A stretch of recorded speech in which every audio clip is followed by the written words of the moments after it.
আসসালামু আলাইকুম সুপ্রিয় দর্শক মণ্ডলী, আপনারা জানেন আজকে আমি যখন কথা বলছি ২৬ ফেব্রুয়ারি ২০২৫। আজকে জামাত ইসলামের কেন্দ্রীয় নেতা সাবেক ভারপ্রাপ্ত সেক্রেটারি জেনারেল জনাব এটিএম আজহারুল ইসলাম তার মামলা কোর্টে উঠেছিল। তো এখানে ২২ এপ্রিলের একটা তারিখ আসছে, তখন আপিল করা যাবে এমন সুযোগ আসছে কোর্টে। আমি কথাগুলো আইনি ব্যাকরণ ছাড়া বলতেছি, সেগুলো আপনারা মিডিয়াতে জেনে নেবেন কোর্টে কি হয়েছে। তার মামলাটা আপিল করার সুযোগ ছিল না, তো আপিল করার সুযোগ আসবে ২২ এপ্রিল। এই সুযোগটা তৈরি করেছে, এটা তৈরি করতে তাদের অনেক কষ্ট হয়েছে, আইনজীবীরা এগুলো করেছেন, জামাত ইসলামের আইনজীবীরা। ৫ আগস্টের পরে সুযোগটা তৈরি হয়েছে। তো যখন আপিল করবে, যে রায়টা তারা দিয়েছে, ফ্যাসিস্ট সরকার দিল্লির এজেন্ট লেডি লেন্ডুপ্তের যে লোকজনে যে রায়টা দিয়েছিল, সেখানে আপিল করার সুযোগ রাখা হয় না। তারা সেই রায়ের বিরুদ্ধে আপিল করার সুযোগ আসছে। তখন ২২ এপ্রিল এমন সুযোগ আসতে পারে যে এই মামলাটা যে ভুয়া, তারা যে মামলার বিবাদী এটি আজহারুল ইসলামের লোকজন, তারা প্রমাণ করতে পারে যে মামলাটা ভুয়া ছিল, মিথ্যা ছিল।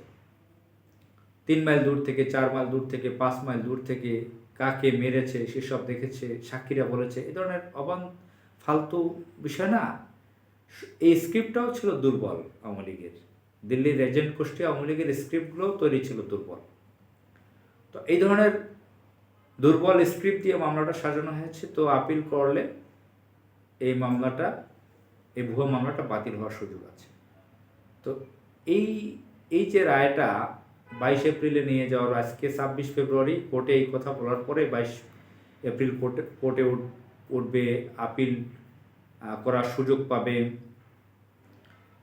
তো এই ধরনের কিছু কথা যখন আসছে আজকে মিডিয়াতে, কোর্টের ঘটনাগুলো, তখন অনেকেই সমালোচনা করেছে। খোদ জামাত ইসলামের অনেক লোকজন সমালোচনা করেছেন, সামাজিক যোগাযোগ মাধ্যমে সমালোচনার ঝড় হয়ে গেছে।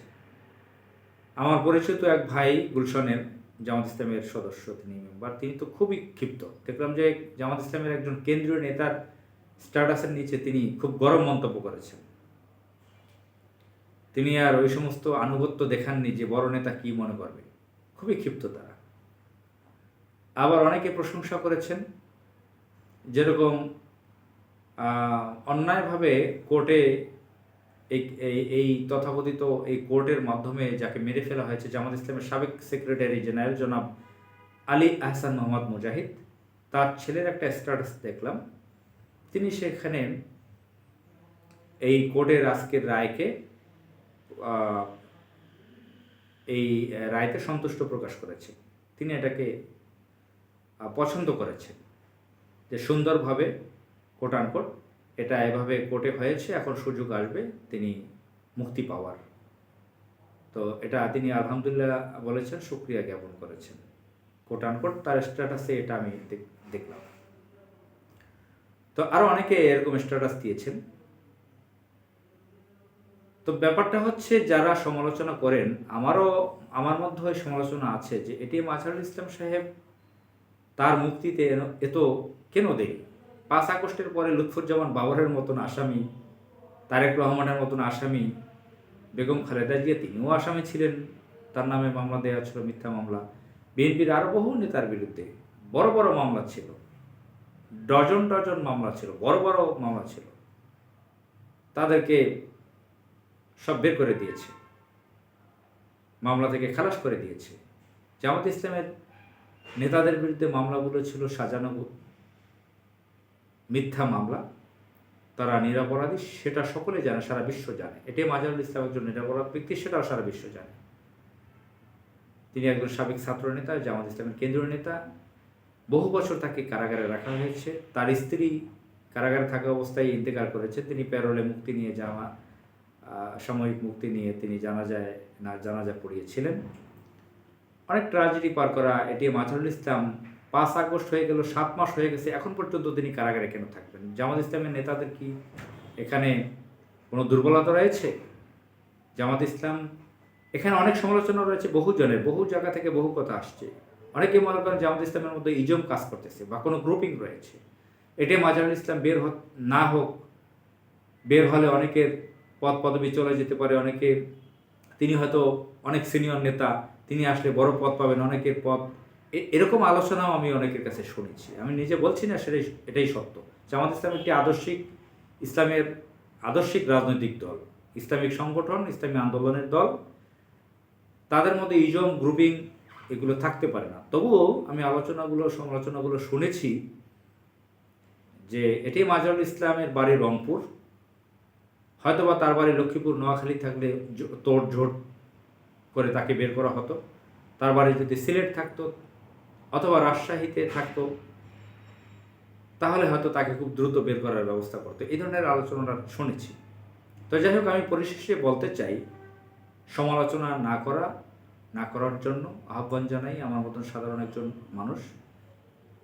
যারা সমালোচনা করছেন যে কেন তাকে খুব বড় ধরনের আন্দোলন করে প্রেশার ক্রিয়েট করে বের করে ফেললো না, তাদেরকে বলবো, যদি সেটা করতো আপনারাই সমালোচনা করতেন যে জামাত ইসলামের লোকজন, নেতারা কত নির্বোধ,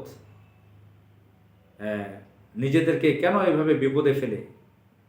এ ধরনের করলে তো বিদেশিরা জঙ্গি বলবে, আর জঙ্গি বলে ফেলতো। তারা চরমপন্থী বলতে পারত, যে তারা আইন আদালত কোর্ট কিছু মানে না, কোনো ডিসিপ্লিন মানে না, একটু সামান্য ধৈর্য নাই। বিএনপি যেটা করছে তোড়জোড় করে, তাদের কোনো সমস্যা নাই, কিন্তু ইসলামিক পার্টির অনেক সমস্যা আছে, ইসলামিক দলগুলোর। বিএনপিকে নিয়ে এটা বিদেশিরা বলবে না তোমরা এটা করে ফেলেছো, অন্যায়। জামাত ইসলাম যদি এটা তোড়জোড় করে বের করে ফেলতো, এটিএম আজহারুল ইসলামকে বড় ধরনের প্রেশার ক্রিয়েট করে, পাশ্চাত্যর যারা আছে এবং ভারতীয়দের উস্কানি থাকতো, মিডিয়াতে নানা ধরনের উস্কানিমূলক কথা, তাদেরকে জঙ্গি বলে প্রচার করত, চরমপন্থী হিসেবে তাদেরকে উপস্থাপন করত। তখন আপনারাই বলতেন, যারা সমালোচনা করতেছেন, জামাত ইসলামের নেতারা কত নির্বোধ, ফাঁদ পেতে আছে ইন্ডিয়া, বিদেশি গোয়েন্দা সংস্থাগুলো, যাতে জামাত ইসলামকে চরমপন্থী হিসেবে, জঙ্গি হিসেবে পরিচয় করা যায়, সেই কাজটাই জামাত কেন করলো? সুতরাং সমালোচনা একটু বুঝে করেন। সমালোচনা আমি নিজেও করি সাধারণ একজন পাবলিক হিসেবে, একটু ধৈর্য ধরতেই হবে। আর যদি ইজমবাদ নিয়ে আমি নিজে প্রায় কথা বলি, ইজমবাদ গ্রুপিং আমি খুব অপছন্দ করি, আপনাদেরও অপছন্দ হওয়ার কথা। জামাত ইসলামের লোকদের মতো সেটা যদি থাকে, সেটা ত্যাগ করা উচিত। আমরা আশা করি জামাত ইসলামের এই কেন্দ্রীয় নেতা, নির্দোষ ব্যক্তি এটিএম আজহারুল ইসলাম খুব দ্রুত মুক্তি পাবেন। তার নেক হায়াত আমরা কামনা করি। আসসালামু আলাইকুম।